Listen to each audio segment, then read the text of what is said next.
Did you know that the reason why more drones don't operate in more restricted spaces like, the White House is not because of people having the sensibility to to not do bad things, but because the robot masters program that into the drones.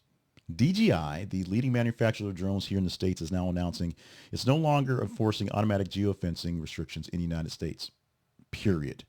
Previously, their software prevented drones from operating in sensitive areas such as airports, power plants, and the White House, but the change gives responsibility to the people flying the drones themselves. And if they fail to follow the operations, bad things could happen, but it also means it's up to them to not do the bad things in the first place. The policy shift comes around increasing security issues and scrutiny of drones themselves, as critics in the states are freaking out because, let's say, New Jersey, when they're just flying overhead, no one knows what they're doing for that. A former DJI policy head, a man named Brendan Schulman, expressed his concerns about removing these automated restrictions right now, elevating the safety risk and potentially less experienced pilots doing even dumber things. Now, DJI suggested that the FAA have remote ID regulations, which require drones to broadcast identification and location information, just like airplanes do.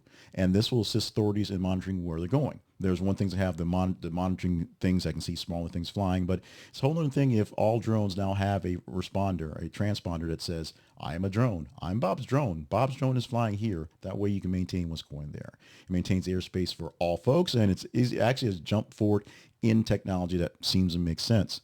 But this occurs with all the issues that we're having all over the place. Right now, the U.S. has beef with China, and people believe that drones flying overhead, many of them with pieces and parts made of China, are transmitting data back to folks. Remember the weather balloon?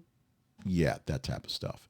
But DJI is putting this plan into play, getting rid of geofencing and making voluntary safety measures a big thing going forward. This was something they put in place about a decades ago to make things going and make things work. Now they're saying the operators should be better at what they're doing and don't need to have this, hand holding to do stuff. But we'll see exactly how much handling we'll need going forward as the drones will be sent in everywhere and see who's going to be the first or the largest to abuse this new power.